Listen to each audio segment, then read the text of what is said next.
Wonderful. Hello, beautiful people. Welcome to another Mumbo Jumbo Community Conversation. This week, we're talking parity, policy, and power with a very, very special guest, longstanding supporter of Kepler Institute, author, playwright, co-founder of the Black Arts Collective, and IUPUI professor emeritus of African American Studies and Political Science, Dr. Ramla Bandele. Thank you again for joining us. If this is your first time in a Kepler Institute event, we're a nonprofit organization based in Indianapolis, Indiana, going 20 years strong, dedicated to building community wealth through social enterprise, youth leadership development, and community discussions, just like the one we find ourselves at right now. It's thanks to community members like yourselves that we can keep events like this free and accessible to the public.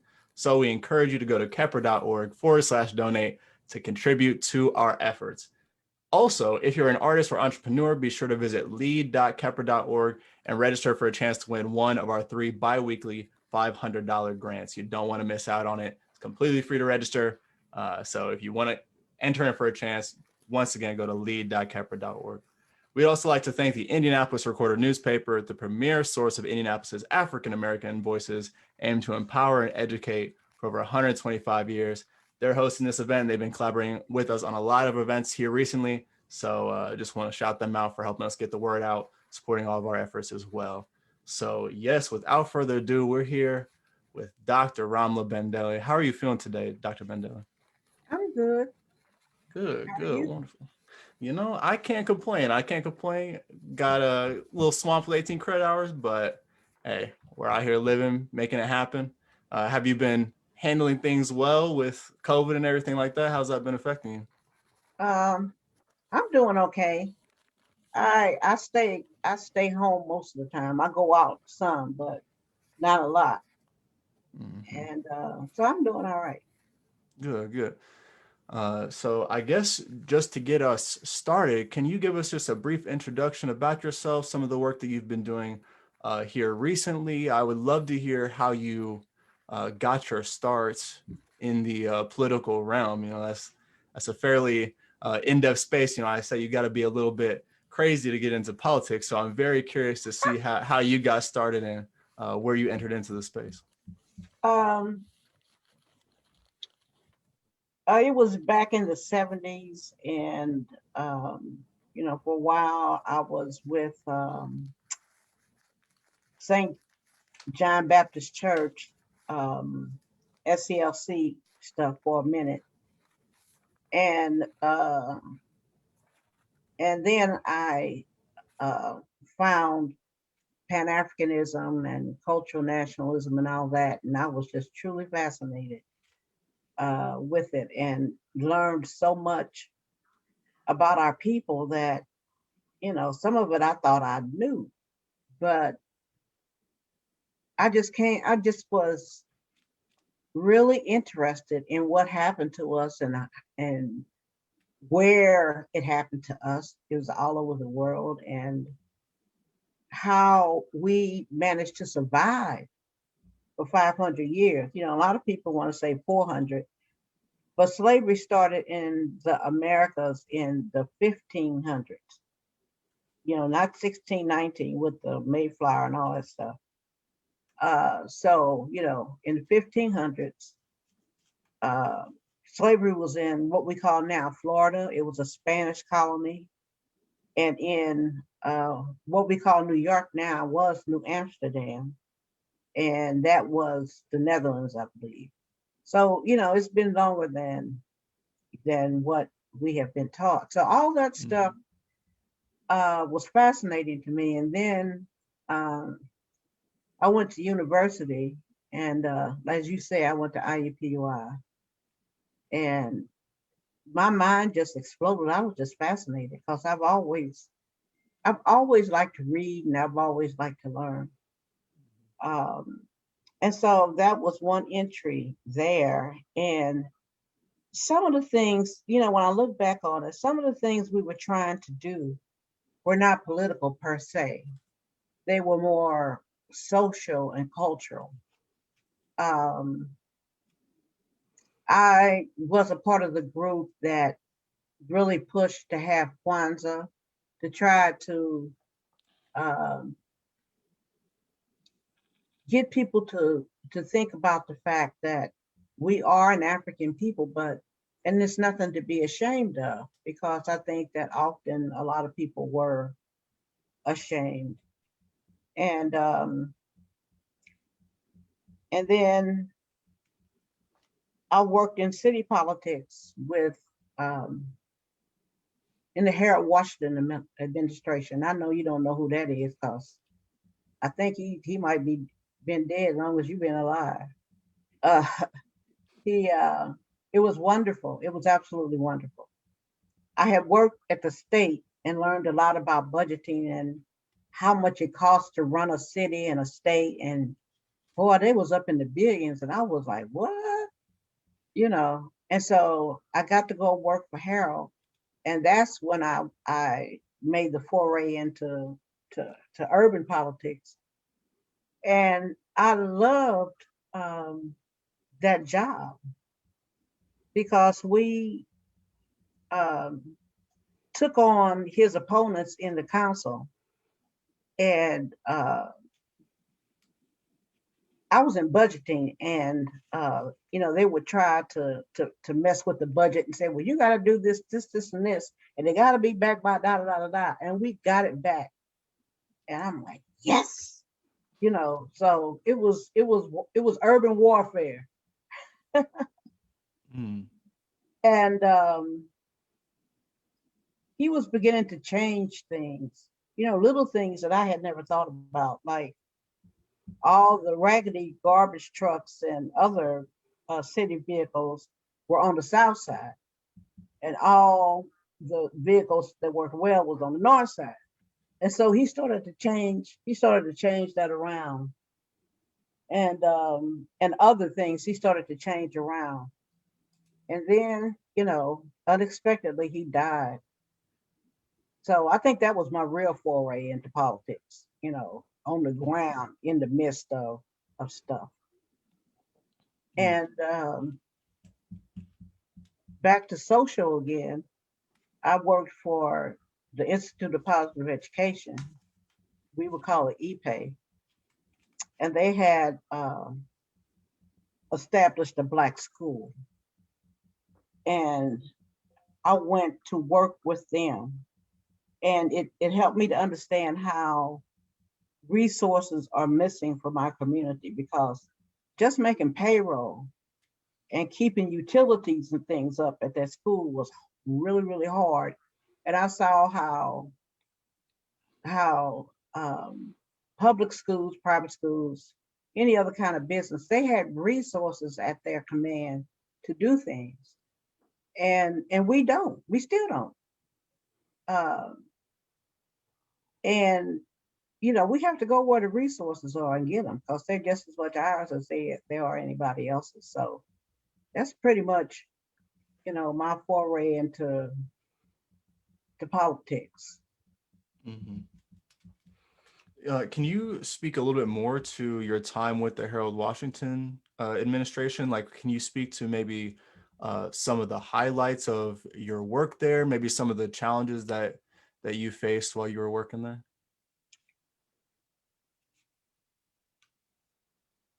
We were pretty much a team.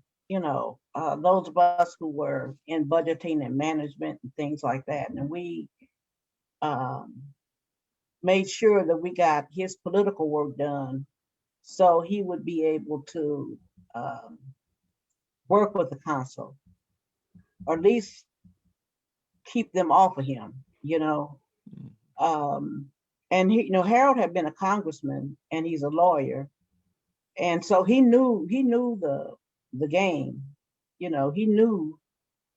I shouldn't say game. I used to argue at my students for saying politics is a game. It's not a game. It affects real lives. Um, he was trying to move in the right direction, and he had a lot of uh, opponents that wanted him not to uh, be the mayor in the first place. They were upset, and I would work in the campaign office when he ran for reelection. I had never done that before, so I got to see how the election worked, or how people how people did activities and processes to support him being able to be out in the public to compete for the mayoralty, because man, after his first term, they were like, this is not going to happen to us again. We are going to get that black man out of there. And they made no qualms about it. And but we were on it, and it just felt good to be able to be doing something that I can see how it's helping, you know. So it was quite an education. Can I ask you a question, Ramla? Because as far as I know, and I might be wrong, that Harold Washington was the first and only black mayor of Chicago. How did that come about? How was he able to do that? I think he had run work once before, and that gave his campaign staff statistics, and they could see that they could win the election if enough people were registered to vote. And they pulled it off. They started really registering people. Black media outlets and other supportive outlets started talking about him and what he wanted to do and all of that. And I know in my community, the Black community, people really got excited because it looked like he really could win. And I mean, they really got, I haven't seen anybody get that into a local election before. And people were threatening their kids. You either go and register to vote and vote for Harold Washington to get out of here.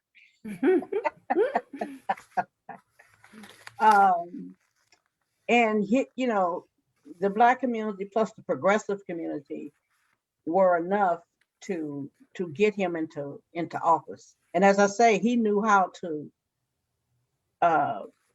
politic and campaign because he had been a congressman for, I don't know how long he was a congressman, but more than one session, I believe. There was this radio station, I forget the name of, WVON, I think it's called. And this guy was a real popular DJ. And he would talk about the issues that were going on. And he would end a lot by saying, it's enough to make a Negro black.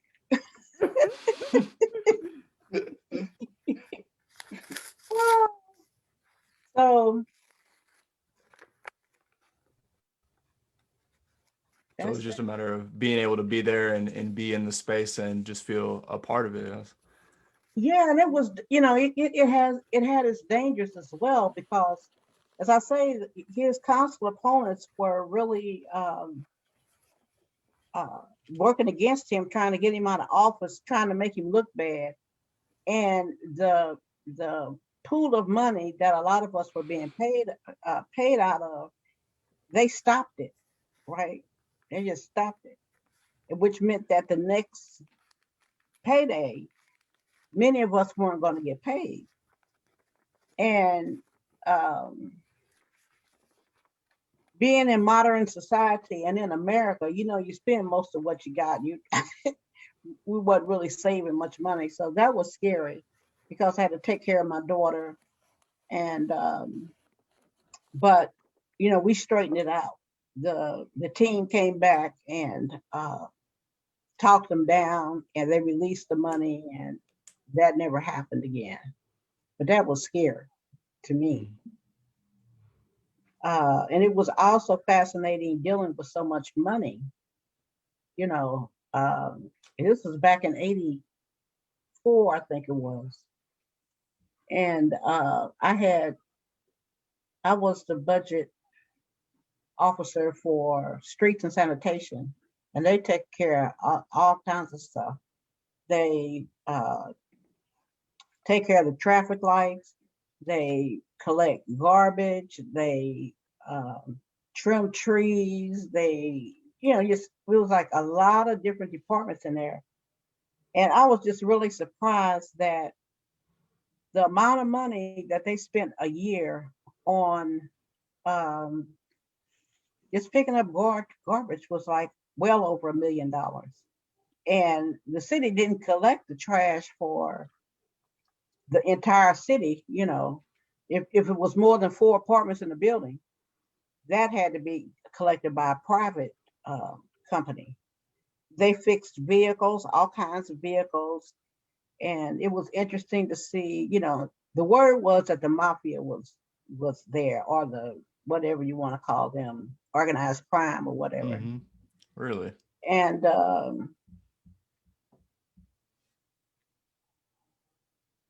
you had unions, working on vehicles, and things could get held up by unions disagreeing, because you like had the electric union, you had this kind of union and that kind of union, and one of them could say they weren't going to do something, and they could just slow down the whole process. And a lot of the inventory was stolen. There were guys running their own repair shops, and they would just come in there and shop. And those kind of things are very difficult to stop. So it was really interesting, because you saw a lot about how human beings operate. A lot of them didn't care nothing about politics. They wanted to, if they worked in the vehicle department, they just wanted to be able to get their supplies for their shop or whatever. And so, and then also, you could have a contract with one union, but another contract with another union, and it could just throw everything off. Like a truck might need some kind of electric piece or something, and then the electric union say they weren't going to do it because of clause B of the something something, and it was frustrating in that way. The bureaucracy. Yeah, that's what it sounded like. Yeah, the bureaucracy of government is independent of the politics of government. Mm-hmm. So politicians can say they're going to do X, Y, and Z, and maybe you will, maybe you won't. So it was a real learning experience, and it made me think about some of my romantic views about building black towns, and helping Africa to build X, Y, and Z, and all of this. Mm-hmm. Can you talk a little bit more about those romantic views? That sounds interesting to me. How did it shift your perspective on us building our own sustainable models, our own cities, towns and stuff like that? Yeah. Well, you theory and slogan making do not make strategies. Say it, girl, say it. Strategies don't give you resources. And if you're dependent on some outside source for your resources, then you're really not in full control. And then this whole idea of being able to live in Africa was, romanticized by me, because there's no way in the world that Africa can take 35 million people. And PB told me a story one time when she was in Ghana, that made me think about how fully they had developed since independence. That she had some pencils for kids in the school, and it caused some problems, because it wasn't enough pencils for all the students who wanted pencils. And I was like, no, wait a minute. Pencils? You need pencils? And to look at the autocracy, the autocrats that were running things, that were taking things from people, that what we call a nation like Nigeria, and think it's like Igbo, Hausa, and Igbo. It's 300 different kinds of groups in Nigeria, right? 300 different languages in that one country. So the autocracy and just the overwhelming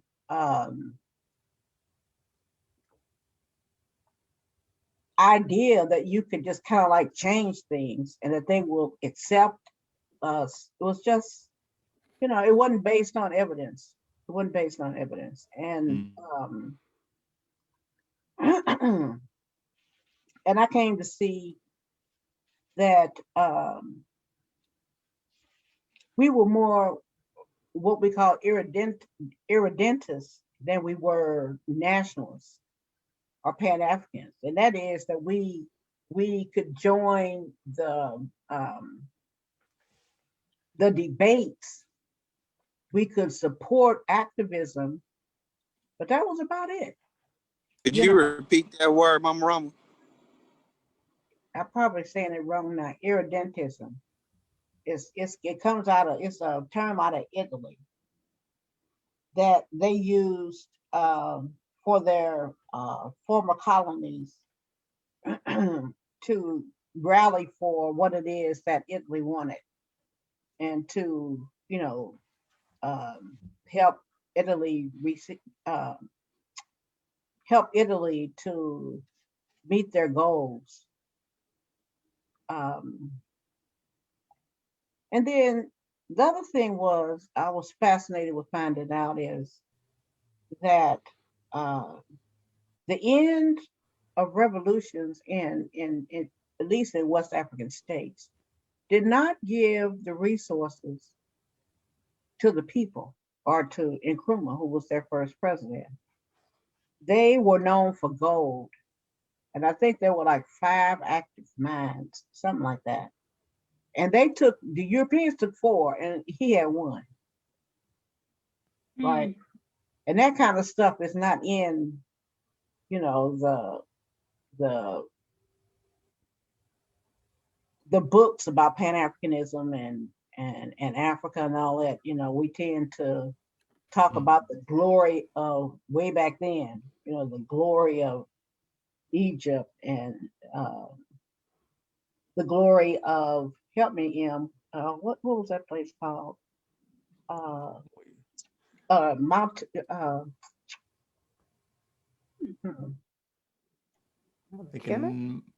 Huh? Ethiopia? What are we talking here? Are you talking about Kemet? Yeah, Ethiopia, but I'm talking in West Africa. They had it was a Islamic city, Timbuktu. Timbuktu, and talk about the greatness of Timbuktu. But you know, and you hear me say this all the time: resources, resources, resources. How are you going to get the resources? And that is one of the main stumbling blocks I think that we face. And the fact that the naivety on my part of thinking that all Black people will come to the cause that I think is important. And, you know, forgetting that they have their own causes, their own agendas that they wanted to carry out in politics. And so, you know, if you think you're right about something, if you think you got the political answer for some problem, there are other people who have a different answer to that problem. And why would they take your way if they think their way is better? You know, people are interesting.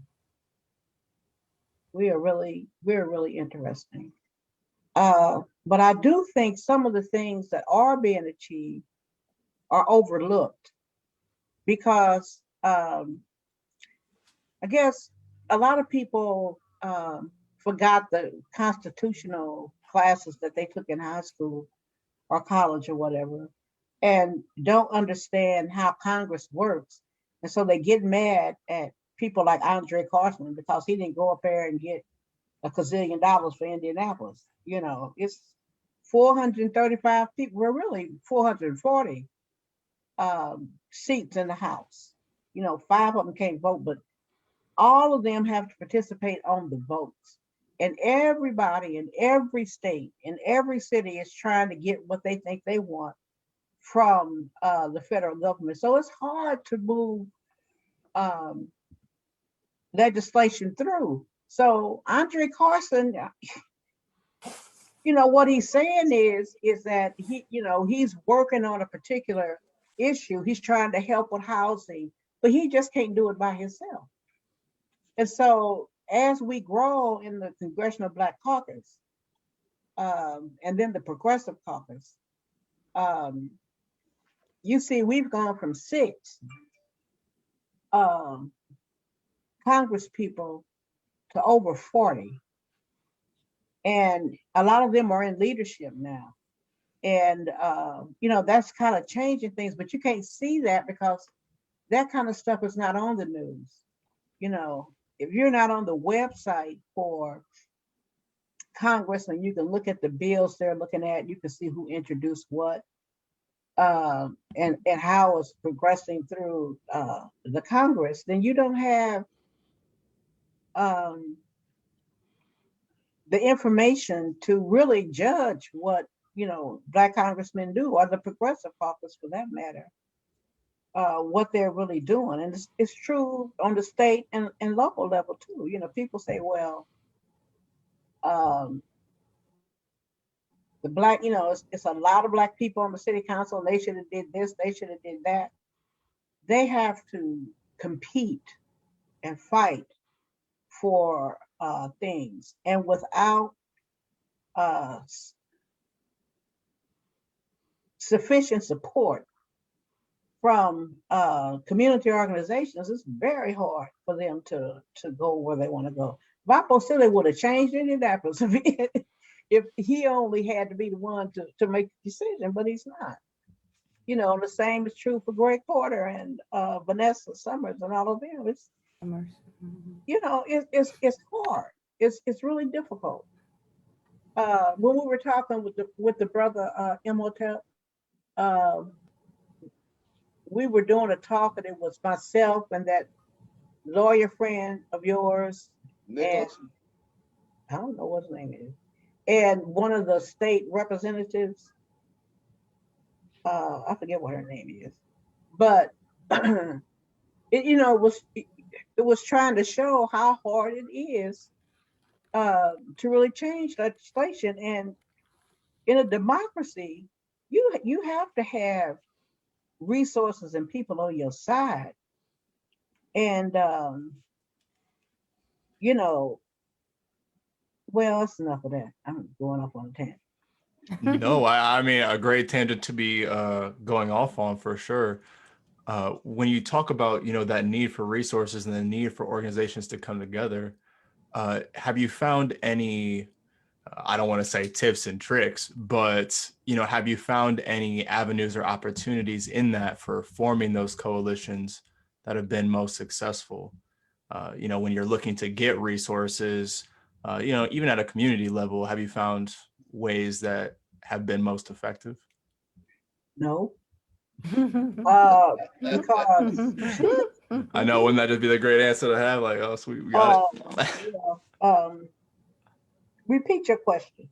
So it's like, we're all out here vying for resources essentially, and resources are something that especially the Black community has been purposefully deprived of for hundreds of years at this point.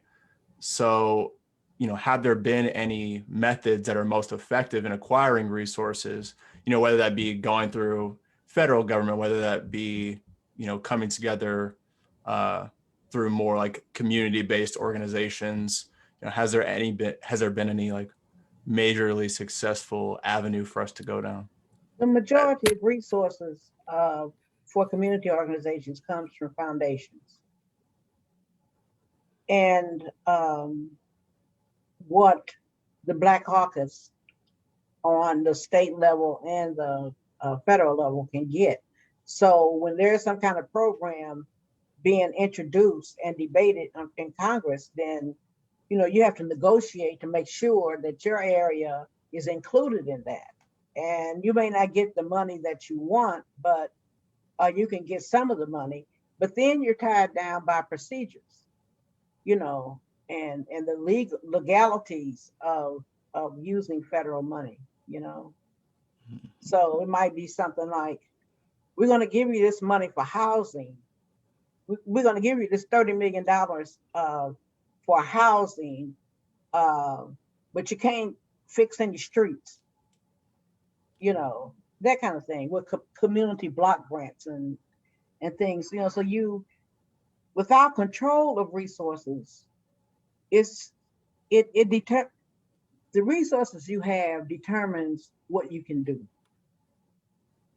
And the battle goes on, and one day when we have 100 people in the Black Caucus and the Progressive Black Caucus, then they'll be able to be in the mix, because it comes down to votes in the end.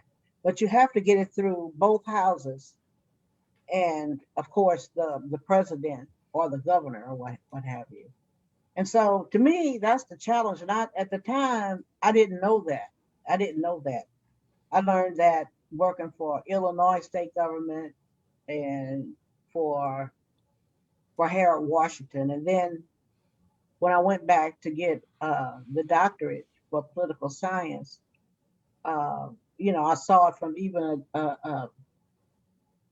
another perspective. And,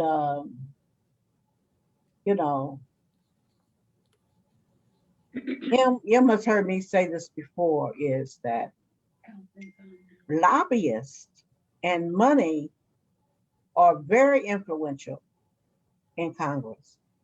And minorities and other community groups cannot compete with that. And that's a problem. That is a problem. And I don't know what the answer is. It just seems to me that, we'll accumulate more and more depending on who is in control of the institutions that make law. And then foundations, that's nice. But if you want to build a school and the grant is for 3 years, what happens after 3 years? They have to decide whether they're going to give you some more. But they might have changed what it is they wanted to do. Oh no, now we want to work on healthcare. Mm-hmm. So what's going to happen to you in the school? So. Hey, Ronald, what inspired you to go back to school, get your PhD?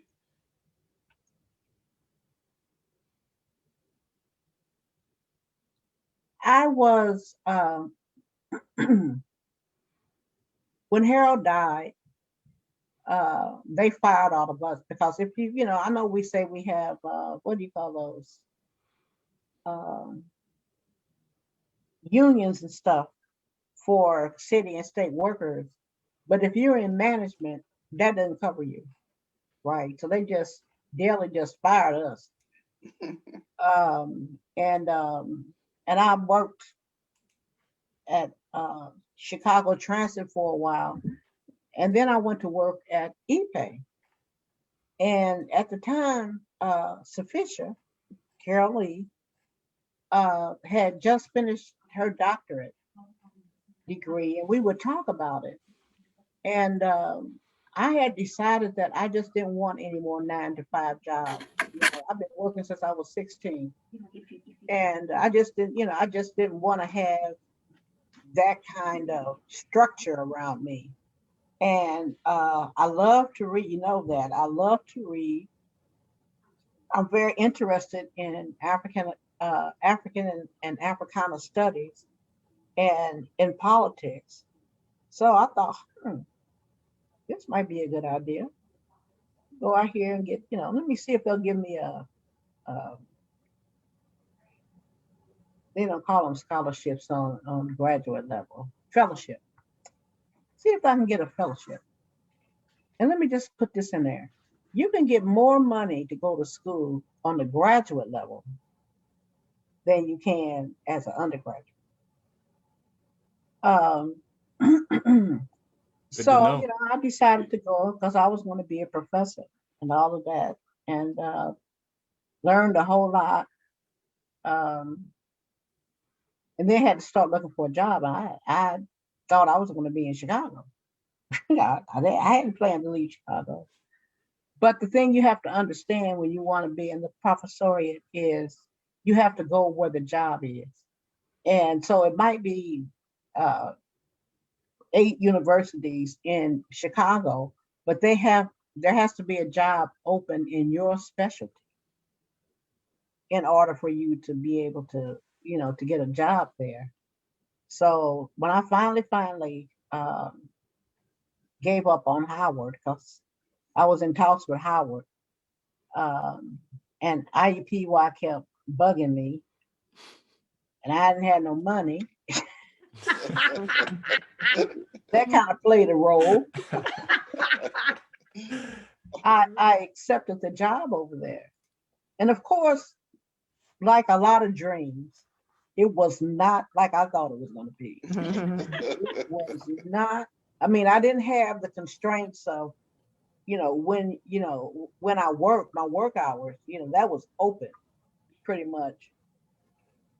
Whew, but it's a lot of work. It's a lot of work. And I just didn't see all of that because, in school, you're focusing on your studies. You're not focusing on dealing with administration, dealing with book publishing companies, dealing with, the various journals where you have to put your work, and you have to publish. If you don't publish something in the first 7 years that you're at a university, more than likely you're going to lose your job. Mm.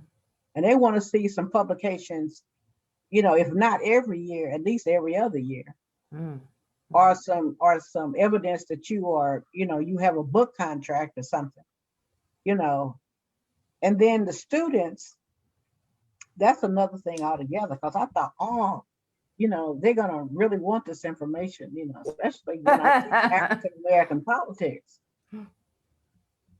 Some were interested, but most were in class. They just were in class. I hear Why? you. I hear you, Dr. Bandele. I hear you. Got to get through this class. Yeah. So, and then, one of the thing I would say to my students when they would come with some kind of tall tale about why they didn't get the paper done or whatever, I would say, did you know I once was an undergraduate? Right. Said I've been there, I've done heard this. all of this. I've heard all of this before. And if you would be as creative in writing your paper as you are in developing this excuse, you might, you might be able to get the grade you want, and so it was hard, and you had to go to conferences. And at first I liked the conferences, the political science. It's a lot of, you'd be surprised how many conferences it is in academia. There's the American Political Science Association. There's the African American Political Science Association. There's Black Studies, associations, and all these people doing these conferences. These, and that's another thing you have to have when they grade your work. That's what it comes down to, is grading your work or evaluating if you are going to go forward with your career. You need to have to go to some of the conferences, and a lot of them are fascinating. They really are, but the school doesn't give you enough money to cover the expenses of going to a conference. You have your flight to pay for. You got the rooms to pay for. Usually they're in big cities, so the room is going to really be expensive. And and then the other kinds of fees and things you have to pay for, taxis or subways or whatever. And it just started to wear on me because I didn't finish the PhD. I went when I was 45, and I got out at 51, I think. Yeah, 51. So I was already getting tired. You know, if I had done this when I was in my 30s or something, you know, it would have been a piece of cake. So, you know, now, you know, going in a new profession at 52 and having all these responsibilities, it just wore on me. It really did. It wore on me. And then you have committees that you have to be on at university, and you got to be on at least 2-3 committees. And then plus you got your department meetings. So it's a lot. I didn't think of none of that when I was dreaming. Yeah, there's a surprising amount of requirements necessary for professors that I had no idea about. Oh man. And you know, it's harder for people in medicine, because if you ain't publishing there, and I'm like, what? If I'm a surgeon, why I gotta publish something? You know, and it might not be for surgeons, but for many doctors that work in hospitals and universities, they gotta produce. Do you have to Why- publish because they bring prestige to the university? Yeah, and it's also increasing knowledge. And when you increase knowledge, you give information for invention, for improvements, for new fields and stuff like that. That's what universities are supposed to do. So that's where a lot of information comes from. You know, in science and stuff like that. It's probably started as a proposal to get some money to do some experiments to see if X or Y will work. And then from there, it has to be acknowledged by enough of your colleagues to maybe enter into the economy or into the building of some businesses and stuff. So universities produce a lot of the inventions and improvements and better perspectives on various issues. And so they are important. Yeah, they are important. And then you have some colleges as opposed to a university. Some colleges don't require research, and you don't require much money either. You have to teach, and I know this sounds so silly, you have to teach like 6 classes. That's a lot of work. You got to do the syllabus, you got to get ready for your lectures all the time. You have to put together exams. And because see, students, if they find out that a professor gives the same exam every year, boy, they flock into your class because they know what the answers are or whatever. So you're working that way while you're doing your research, while you're going to the committee meetings and all of that. It's a lot, and I couldn't get out of there fast enough. I think I stayed what, 16 years, was it? Something like that. Wow. Yeah. Moogly. And I know retired. I'm a young guy, but that's crazy to me that people have been in these incredible professions for 3/4 of my lifetime. That's absolutely crazy to me. Mhm. That's a lot of endurance, a lot of stamina. It's you got to be interested. I think Mm-hmm. you have to be interested in learning and teaching in order to keep doing it year after year after year. But my body started wearing down, so at 68, at 68 or 69, I retired, and I couldn't get away from her fast enough. I was tired, but so much of it was fascinating. Some of the research I did and feeling like you're publishing something that is adding to knowledge, it's gratifying to feel like you've done that. So that kind of stuff keeps you going. And the other thing that keeps you going is you can, for a lot of things, you can just work from home or wherever you want to. You just have to be on campus to teach, to go to committee meetings, and to meet with students. So, and then I met a lot of interesting people who were studying all kinds of stuff, and it was fascinating to me talking to people about the work that they were doing and so forth. But I just wore out, and I had to let it go. Understandable enough. So we do have a couple questions for you, Dr. Bandele. We got some questions in the chat. The first one being from Cassandra. What advice would you give to young adults that want to make a change in their communities? How can they utilize their skills and talents to create the change that they want to see? You have to go beyond thinking That's the and do research to find out just what's going on in your community. Because see, I can think up something and think I'm right. And, without evidence, then really it just was some kind of statement you made in your mind.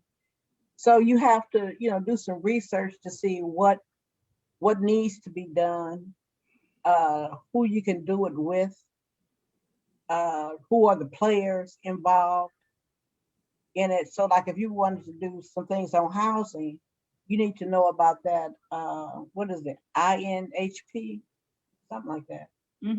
Yeah. You have to know about HUD, you have to know about what's going on the state level, and find other people who are working on that problem and decide to commit yourself to some aspect of that problem. And then you got to commit to time, to put your time into it. And knowing from the very beginning that there's going to be somebody who doesn't agree with you. That's just the way it is. And so you have to really believe in what you're doing. You have to see what skills you have to bring to the problem or the question. And you got to not overstep yourself. You can't say, I'm gonna form an organization that's going to make Indianapolis schools better, and they're not going to be behind anymore. They're going to be really good schools. That's too much. That's too much. But if you want to do something in education, it might be rather doing some tutorial centers that in a few neighborhoods, you set up this place to help children learn to read and do that, right? That's your first foray into stuff, and then you'll meet other people, and you'll make contacts, and you'll begin to understand the climate and the politics of things, and then you can expand that 3 or 4 block tutorial to something larger, and find out what foundations are giving. You got to learn how to write grants. I have somebody around that knows how to write grants. And if you're a part of KI, you really need to talk to Em and Paulette, because we started at that warehouse on, what was it, Michigan? Parker Yeah, and Parker. Yeah. and Washington Street. Yeah. And it has, KI has grown a lot over those 20 years, a lot. And you gotta admit your mistakes and correct them and keep moving. That's what KI did. They corrected their mistakes and kept going, and built programs around the needs of the community, but also around the things that people in the community cared about themselves. So, but yeah, I suggest, I recommend that Paulette and Imhotep do a workshop on how to build a community organization. And then that PB jump in there and talk about what it's like to get money to your cause, keep money to your cause. You know, J-Root. I think that sounds like a great idea. All the Yeah. Fridays in March, every Friday in March, 4-part workshop. Here we go. needs to Give me be, the word. I'll set it up. I'll submit the event right now. Go ahead and tell me. And then you have to know that, you know, people that may be in leadership of some vast movement in the country, like with King and with Malcolm and with what's the woman's name? The women who first started the Black Lives Matter movement. You have to, you know, we kind of look up to leaders because what they've done is difficult, but you can't forget that they're human, right? And they are not like Jesus walking across the water, or, you know, not having problems of their own, making mistakes and things. So you have to, you know, have your eyes open to the fact that this is a human endeavor that I'm working on. And if I start admiring people to the point where I'm almost making them some kind of hero, deifying them? Yeah. Or God. It's not good. It's not good. But and it'll hurt you. It'll hurt you because, you know, you feel disappointed, you know, because you thought your leader could do X, Y, and Z, yada yada yada, blah we squee, and it's not necessarily looking at the reality of what's going on. That sounds incredibly poignant for the current political landscape. People deifying leaders and not looking at the reality of the situation. I would say.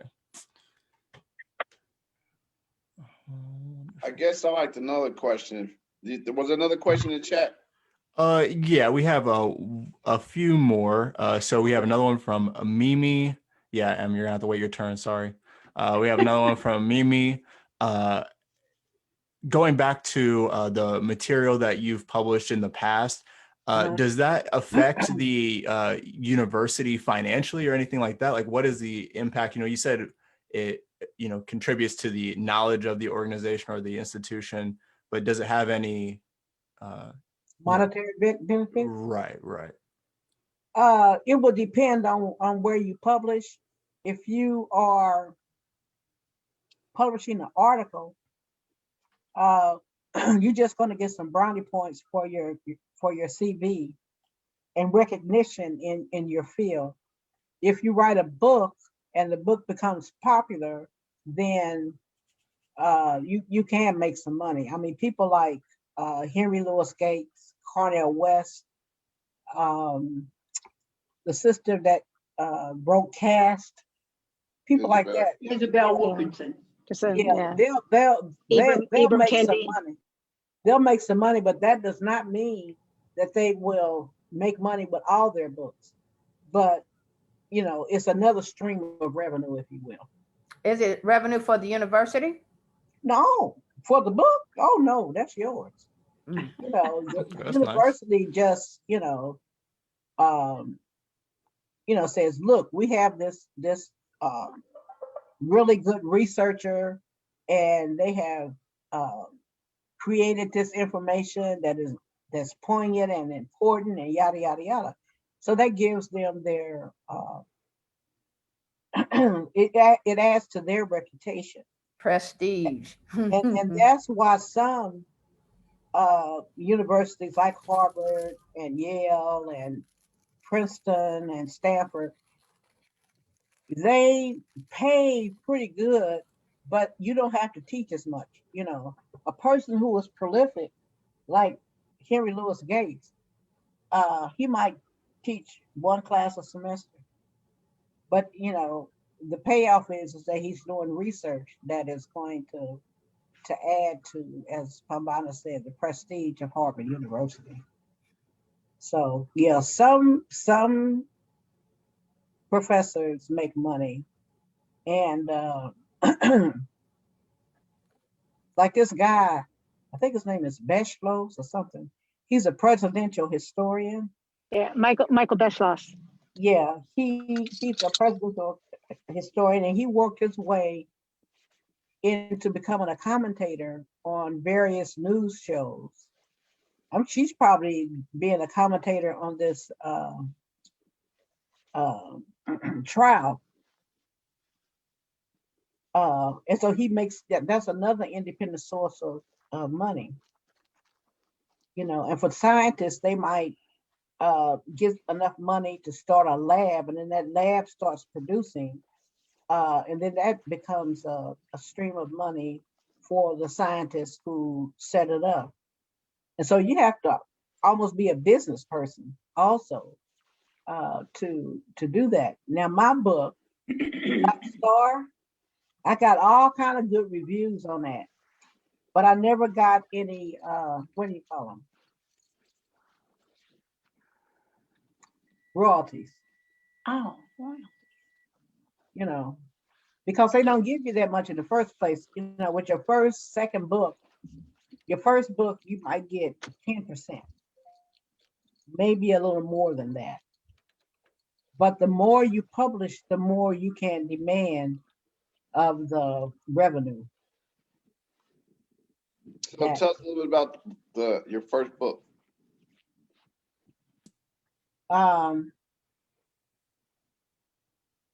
Black Star. I was interested, as I said, you know, once I really realized how I was romanticizing things and underestimating human behavior on all kinds of levels. I wanted to see how Pan-Africanism worked. You know, why did it stick around if there were you couldn't see any fruits of their labor or whatever. And so I decided to look at the UNIA's Black Star Line, because that was a Pan-African program in the sense that it interacted with several Black nations. And, how'd you get the resources? I want to know that. How'd you get those resources? And it was fascinating. One of the principal primary sources I use, there's this volumes, I think it's 10 volumes now. I think it was 9 back then. These volumes that just present primary information, you know, articles from their newspaper, what other people in that period were talking about and doing, like Du Bois and all of them. And, you know, you start reading this stuff and it, you know, I saw the complexities.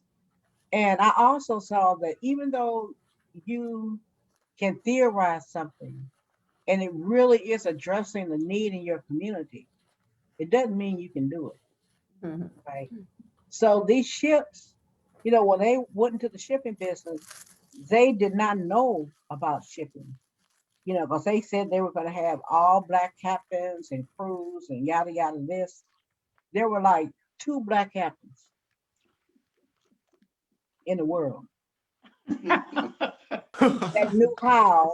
In the world. In the world. Yeah, that knew how to run a ship, right? And then you have to have engineers.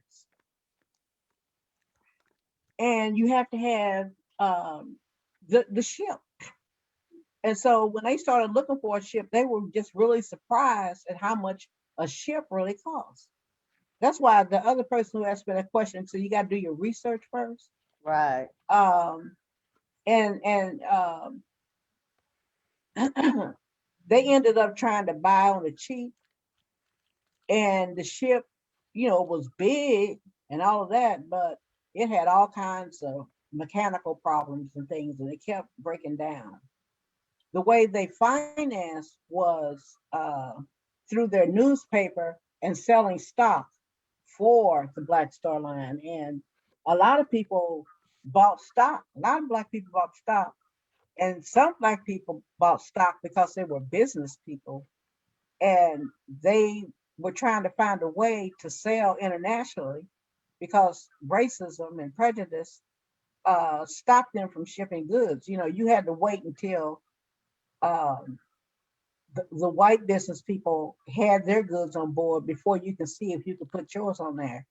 So they could see if there was really a Black Star Line, then that would free them up to be able to sell internationally. So they were buying stock as well. And so in today's terms, they did, they collected more than $1 million. But over the course of 3 years or so. But paying the expenses for that boat, the ship that kept breaking down, took a lot of money. You had to spend money to send stock people out to sell the stock. You had to know how to navigate a ship across oceans and the like.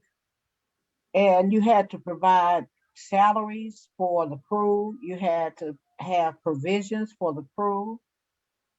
And, so it was a lot.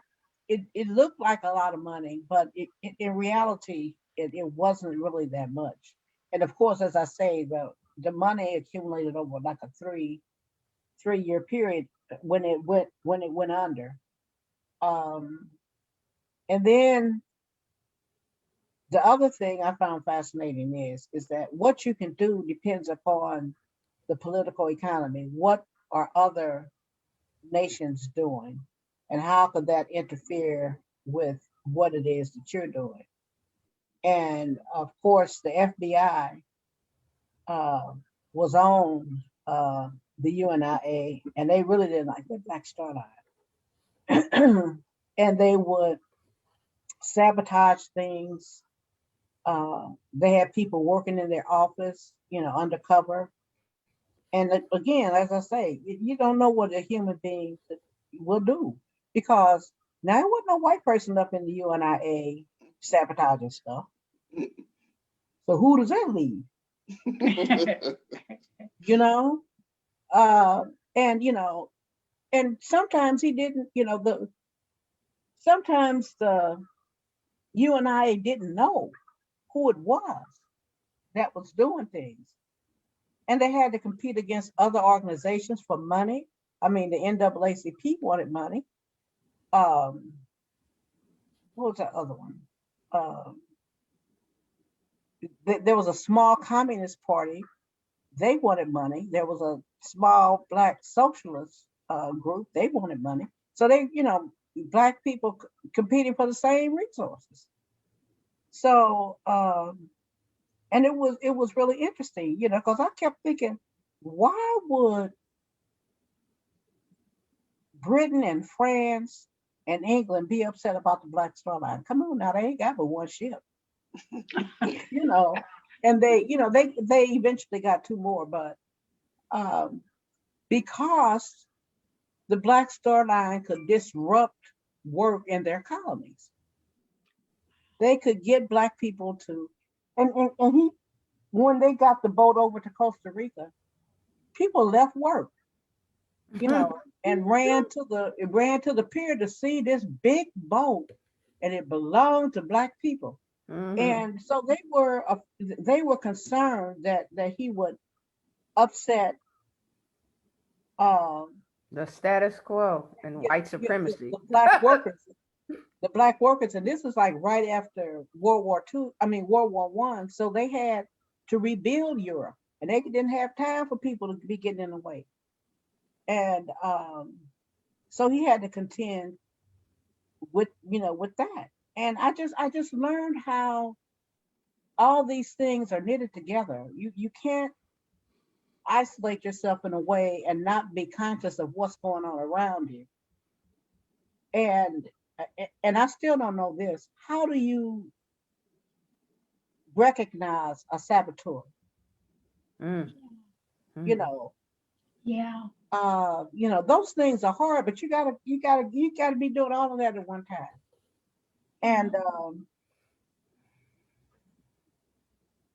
by the time they got a ship, that the third ship that was really good, a pretty good ship, they owed so much money on for repairs on the other ship that they I don't think you would say repossessed the ship, but they stopped the ship, and wanted to use that to pay the past bills, that. And then of course they arrested 3 UNIA people, and put them on trial because with Garvey, they wanted him out of the Western world. You go back over to Jamaica and ride a donkey or something. Um, they didn't want him. He couldn't go to Canada. Uh, when he got out of prison, he was in prison for I think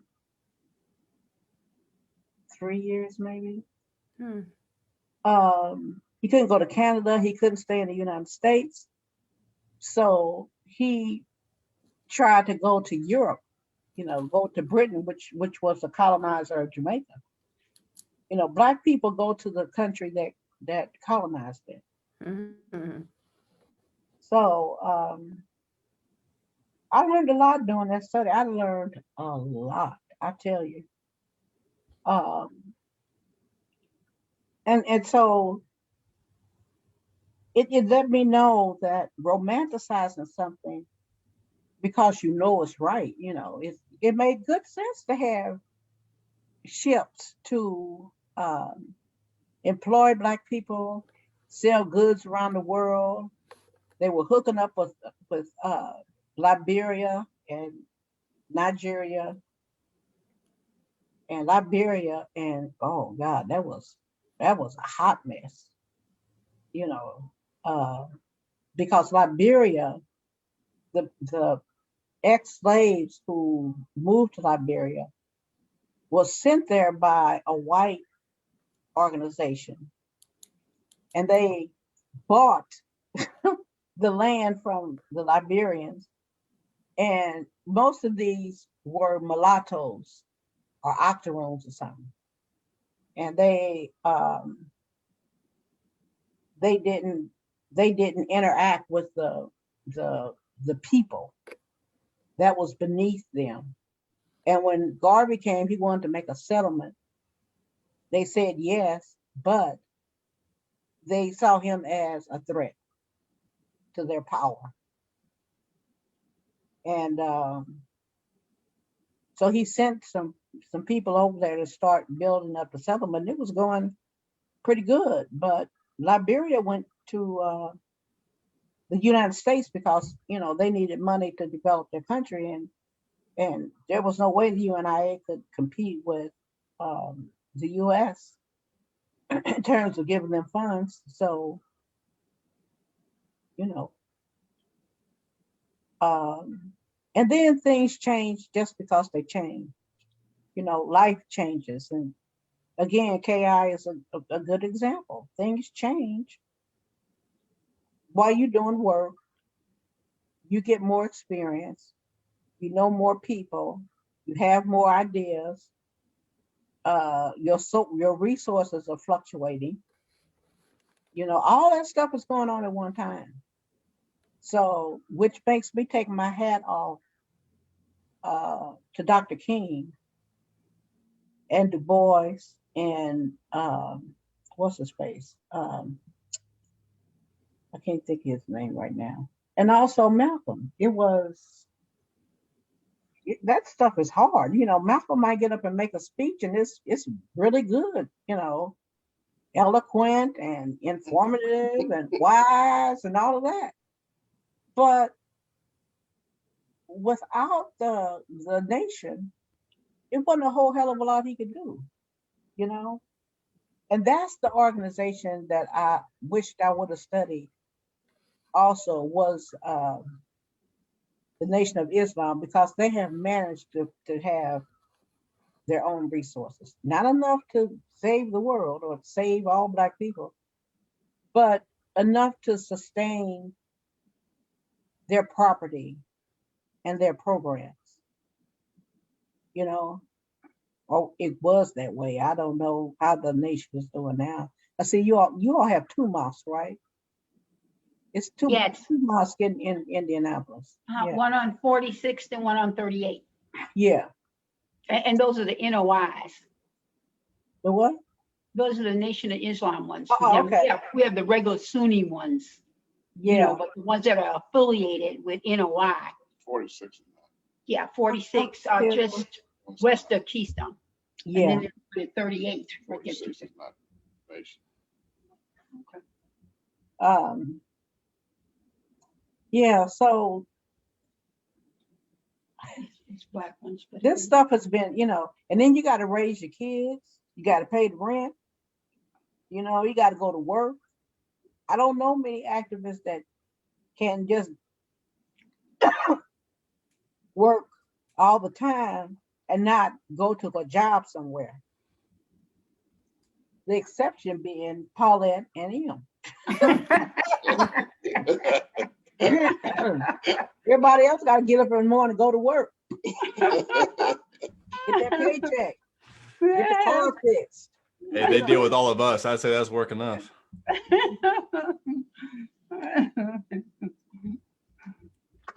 Hi, Deidre. Is she there? She did. She was the one who volunteered up because she called me. She says, "Is Ramla on today?" I said, "Yes." Yeah, hey, how you doing, Miss Ramla? I'm so sorry that I can't, I'm out running errands. So I got to pay attention to this I nice hear lady you. that's going to help me with my taxes. So, I got to focus. Yeah, you got to deal with everyday life. Exactly. And So making good sure to you're see taking care of you. those kids, You gotta Exactly. take care So of them good to, kids. yeah. So So good to see you. So I'm it's gonna good to see sign off. you. I know, even though Paulette you can't has see to me show me completely. the latest pictures of your babies. Oh, girl, I Send her the do. slideshow. I hear one of Send her them the is like slideshow in presentation. elementary school. One of them is One's in 3rd grade and the other's pre-K. wow. Yeah. It doesn't take a minute, does All right, Miss Asha. Good to see you. it? Okay. All right, bye-bye. Good to see you too. Take care now. All right. And speaking of the throes of daily life, I think Pambana asked a really great question a little bit earlier.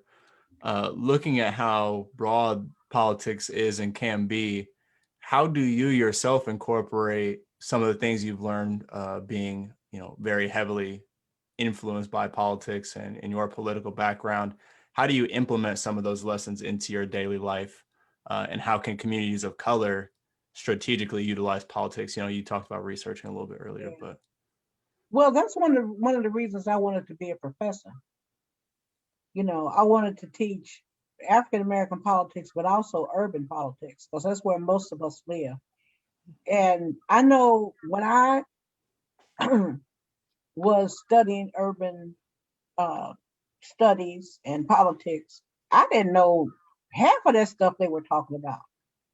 And so that made me think that a lot of people, even though they thought they understood, they didn't really know how urban governments work. So I wanted my contribution to be teaching and writing and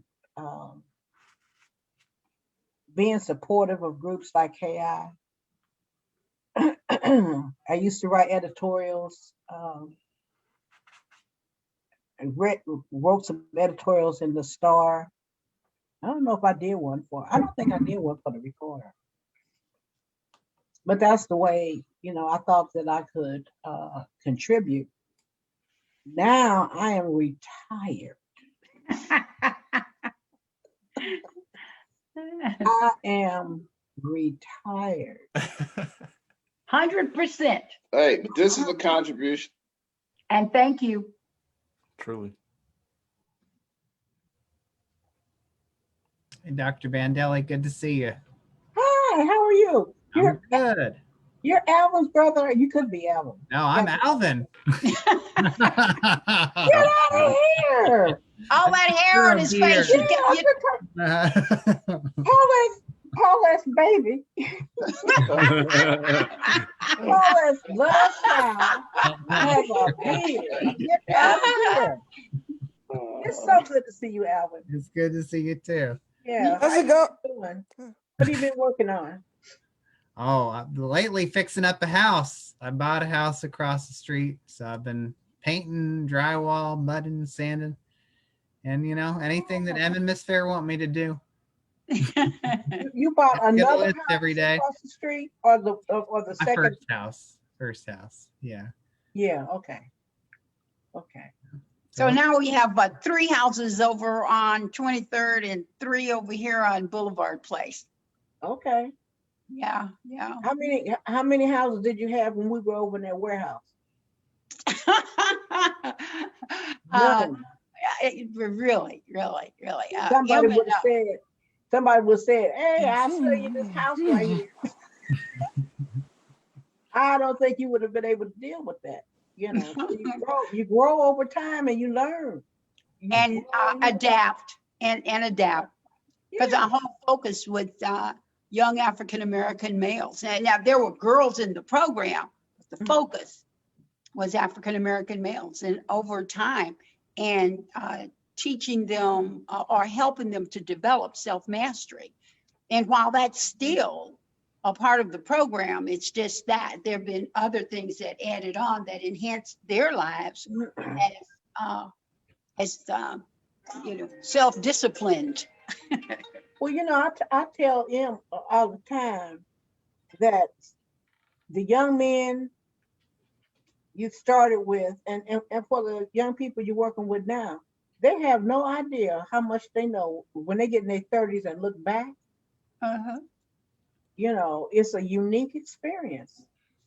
I wish y'all had 10 KIs around the city, to help young people. But I think you all have the right model, but everybody ain't gonna have Paulette. Operations, girl, truly operations. You get in a fight with Imhotep. You talking about Paulette's gonna go somewhere else. He ain't having it. When folks ask me, what do? I said, well, my official title is program director, but I'm really operations so that I'm able to help and support all of the other projects. Balls. Hey, I'm gonna jump in here. My video kicked me out, but Ramla, I don't know if you answered, and I don't know if you answered it. The question about, do you have any suggestions about how organizations like Pepper or communities of color can use politics strategically, or how they even approach it? Well, I think you are building one. I think that interacting with people like Papa Silly and Greg Porter, and they know you. When they see you, you know them when you see them, that you have to take advantage of that relationship and offer legislation for them to consider, and then stay on top of that. You have to watch some of, as some people say, it's like watching paint dry. Go to the council meetings on Monday nights when they have them at 7, I think it is. And they are talking about, different bills that are in front of them or different problems they're looking at. You need to be a part of that. And then, what we were talking about, I don't know if you all decided to pursue it or not. there needs to be, it would be nice if you had a lobbyist that was shared by, a couple other organizations, and, not with the fantastic salaries and fees that they can get, but just a lobbyist that would be willing to go to those Monday night meetings and to talk to different legislators who might support whatever your issue is. I think it's good also that, what's the name of the organization, Paulette, AAIC or something? Yeah, African American Coalition of Indianapolis, AACI. Yeah, and that's very good, because you're up on, it looked like there was like what, 30 or 40 organizations a part of that. That's a good source of information. Really good source of information. And you can try to influence the Urban League. Don't roll your eyes up, Paula. I mean, Combine. yeah. But you can be a part of their legislative agenda. Try to get them say, I know you're working with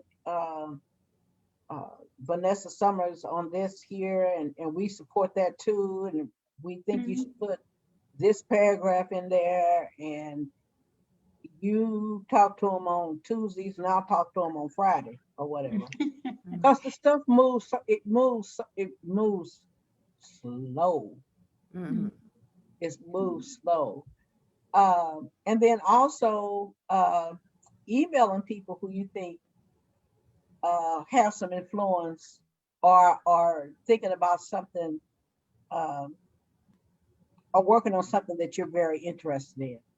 For example, to get away from, Black people only, a lot of people around the country supported Bernie Sanders because he carried their agenda and he talked about it in public and he brought more attention to the issues. And so being on their email list, or, when you email him, of course, it's going to be his staff. But they get to know who you are, and if something goes down where they almost got some legislation through, they'll go to their email list and say, send an email or send a letter or something to this person because we almost got this through. Those are some of the ways that you can, and I also think, you do editorials, don't you? Brad Rabbit does. Emeritus retired. What? I said Brad Rabbit's the pen name now. Emeritus is down to retire. But you know what I'm saying. writing editorials, editorial letters to not only the recorder, but the recorder is, looking at a big audience for you. Indie Business Journal, The Star, and what's that little Nouveau? Yeah. Yeah. Is Nouveau still And around? we actually do use all of those. Huh? We do actually use all those platforms to try to. Yeah. That's politics.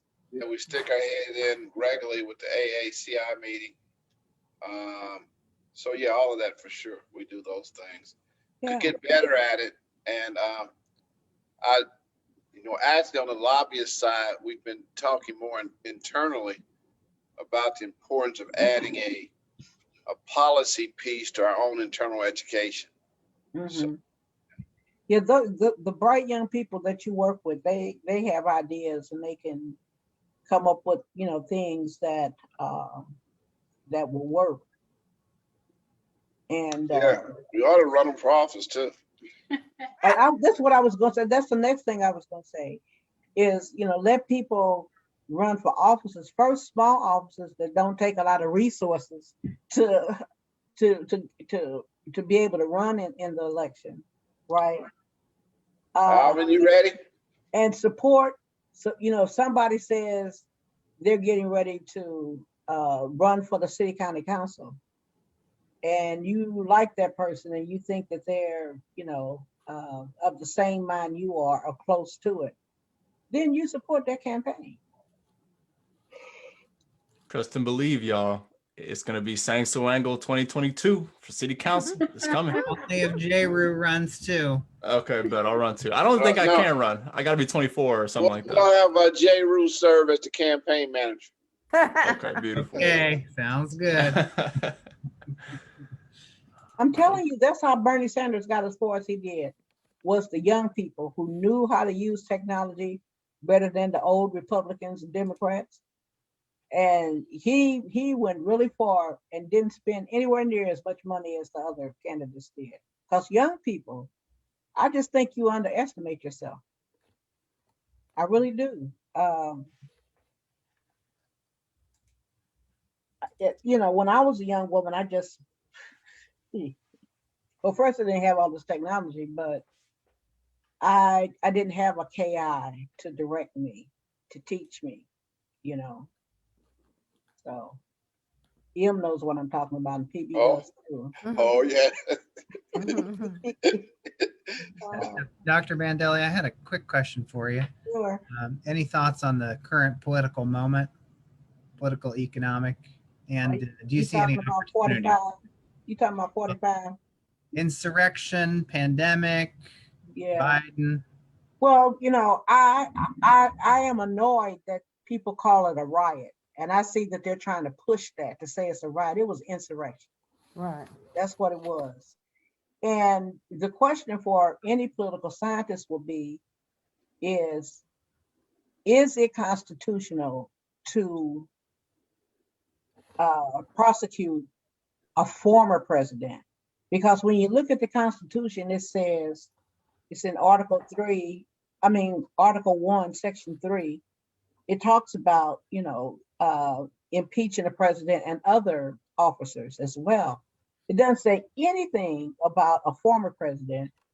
And the legal scholars are saying that it's constitutional because, you know, they're saying that at the Constitutional Convention, they talked about it and they knew that former presidents might be indicted and tried. Yeah, but they didn't put it in there. You know, they didn't put it in there. And so I think that he might have an opportunity to go to the Supreme Court and get it overturned. And one of the hints toward that is that the Supreme Court, the Chief Justice of the Supreme Court, should be overseeing the trial.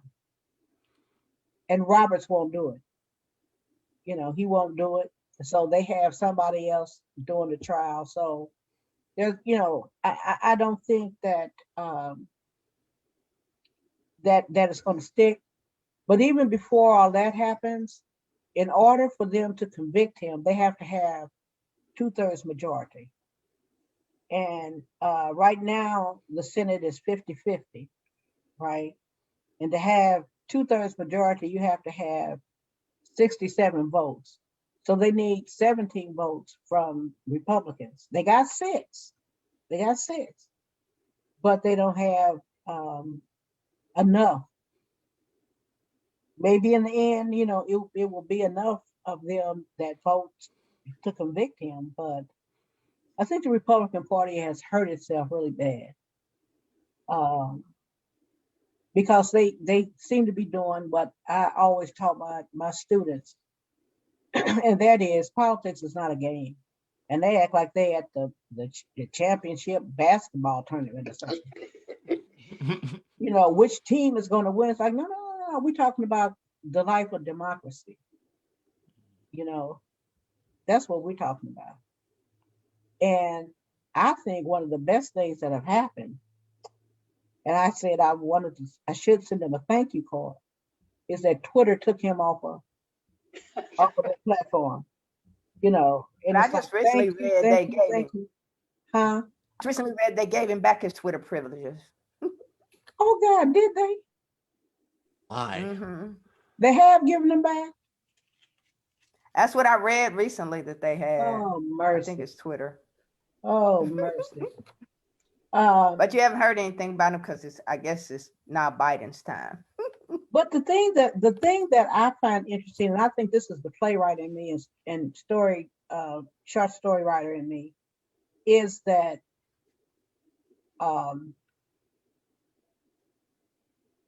white nationalists have permeated all military sectors. And they've even found out that a FBI person was involved in this. So the military has to find a way to try to sort out who's for and who's against them. And on the other side, the white nationalists have to understand that the government is going to penetrate them more because they probably already have penetrated them. And so if fighting starts, that just sounds really confusing to me. How something like that would turn out. And I worry about minority communities as well, because I mean, I know there are some minority groups that have militias or they go out and shoot on the weekends or something. But the Proud Boys and all those others, they are really organized and they have weapons. We have guns. They have weapons. So somebody out here with a 45 might protect him or herself for a moment, but you don't have anything to do with an M16 or other weapons, and they seem to have control of excuse me of the gun market, with those what do you call it? Where they sell guns.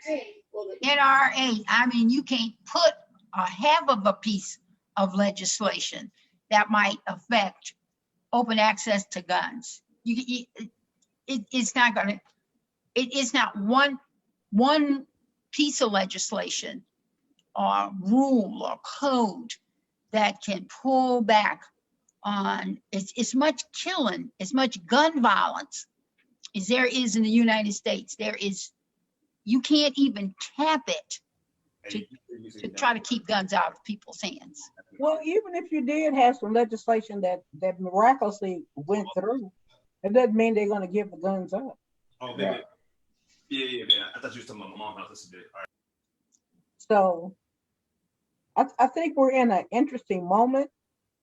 And I prefer living in a democracy. And Amen. I just hope that people don't go to authoritarianism, because supporting people like 45 is, headed in that direction. And, a lot of people want to say, well, it's just poor white people that are doing this. Uneducated white people are doing. There were lawyers. There have been some congressmen. There were some black folks. Yeah.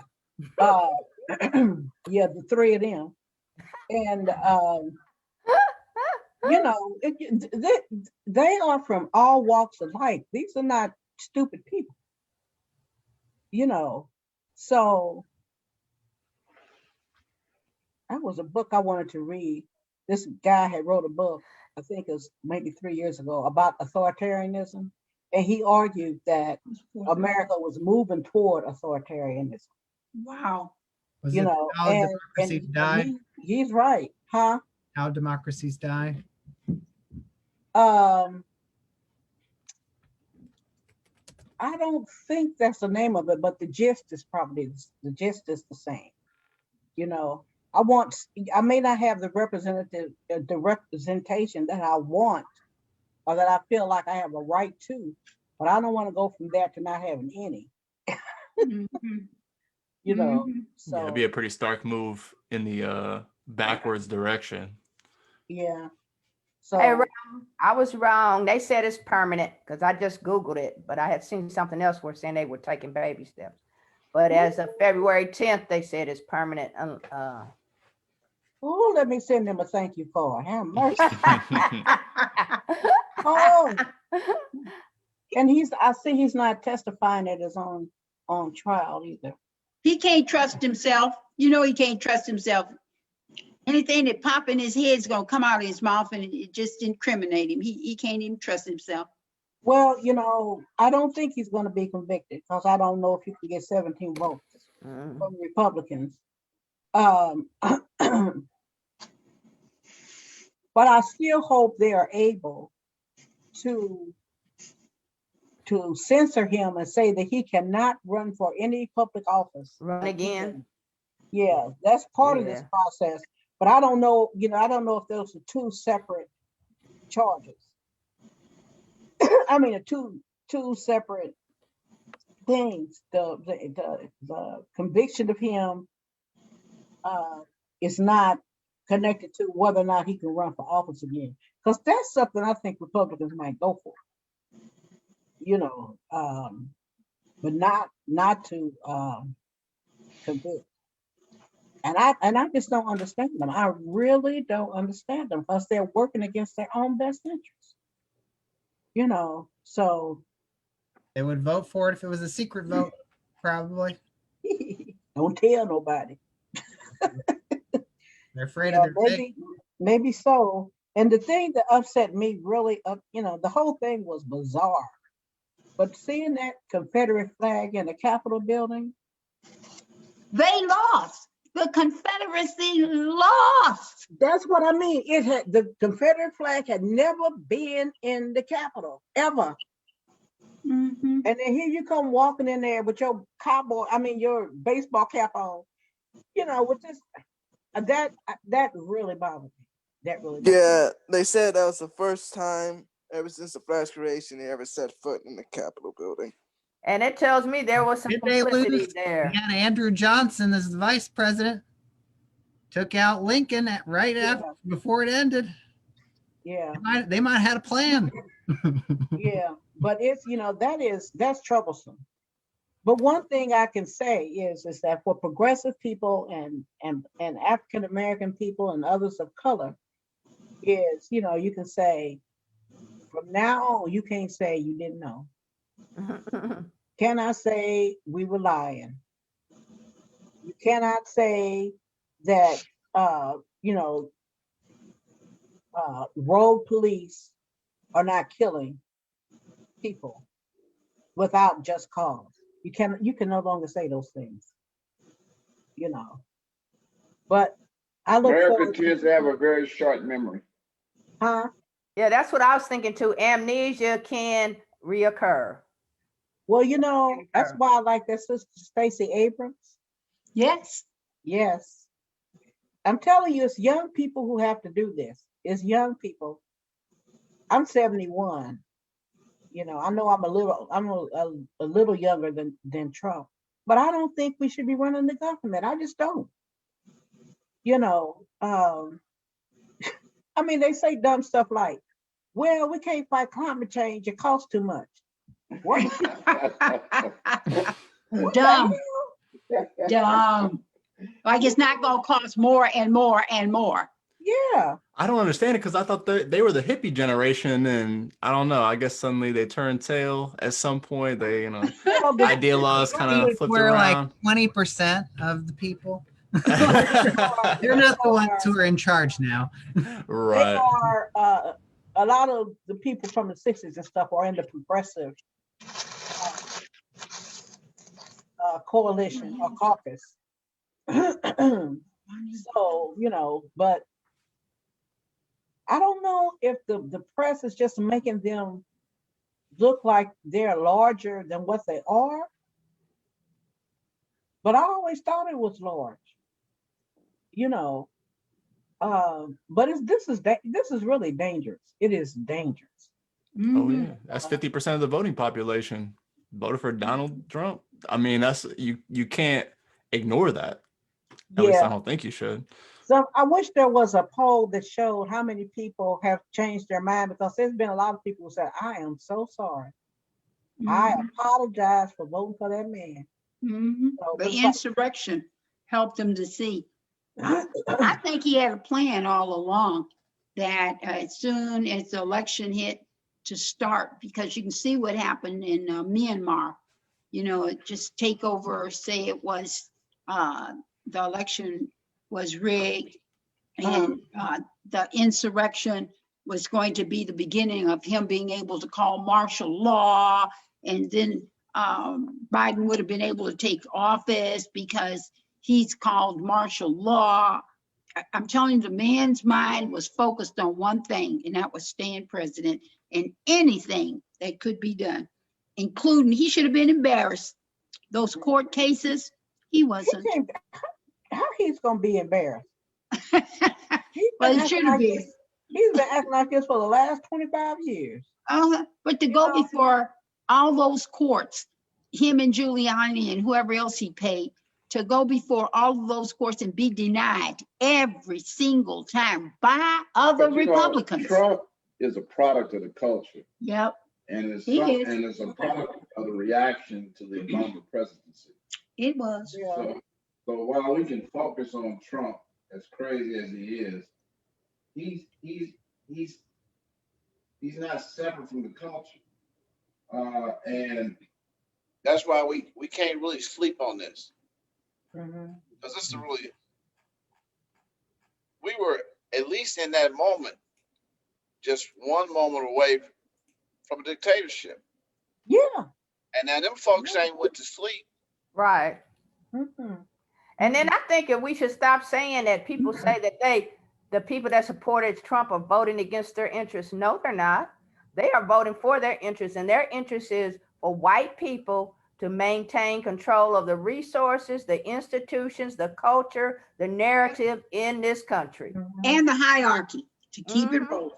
You know, ever since the census said about, what, 2 decades ago, or maybe 3, that the nation was going to turn brown, that whites would no longer be in the majority, I think that really scared them. Right. And they are trying to stop that from happening. You know, he just have more babies. They're trying. They are trying. No choice for no woman. It's 4:48. Yeah, so it's getting a little bit past. We went over our normal 4:30 time, but I think that's more than okay. It's been a fantastic discussion. Were there any final thoughts that you wanted to provide, Dr. Bandele, before we wrap up for today? I think people should support KI. I think community organizations should look at KI's model, even if they don't have the same objectives that KI does. But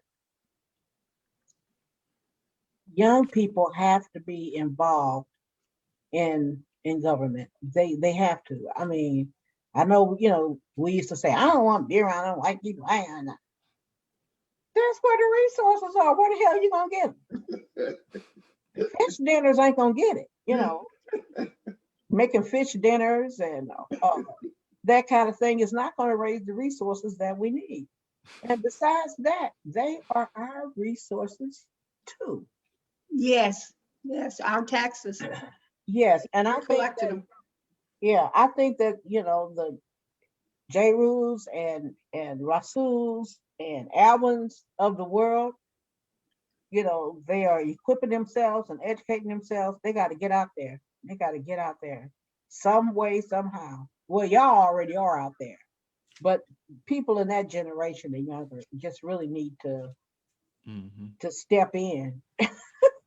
Step in, you know, because I'm so, you know, I'd have to go to a march in one of those wheelchairs, you know, that got the, you know, the automated wheelchair or something.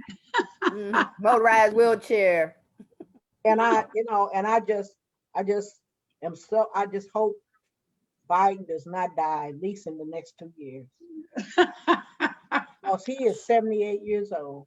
And he doesn't look real healthy. He just looks tries to look it though. He tries to. He tries. Yeah. He does. And then it don't matter, just like with Harold Washington's shoot. Harold didn't look sick either. No, well, no, he didn't. He was just really overweight. He really was. But the jury's still out on what happened. Right. So. And I'm really glad you shared that, Dr. Bandele. I definitely agree that the young people really have to come into the political sphere. But I feel like that's happening more, especially with social media and things like that, you know, allowing people from my generation to communicate faster. But I mean, up to this point, I think for a lot of people my age, politics is kind of seen as an older person's game, you know, in that 40 to 60-year-old range, because that's who's primarily in positions of power right now. But it doesn't have to be so. Right, but it doesn't have to be so. It doesn't. And, you know, I know for some offices like president, you have to be 35. But there are so many more ways to be political, as we've discussed today. It doesn't just have to be, it needs to be people in office, but there are other ways to get involved as well. So with that, I thank you. I didn't think I was going to go to 4:30, let alone 4:50. So it's good seeing you all. Okay. Yeah, thank you so much for coming. Thank you so much, Ramla. Thank you, Ramla. Bye, Ramla. Thank you, Mama Ramla. It's great to hear you. Oh, Rasul, that my Rasul. Yeah. That way.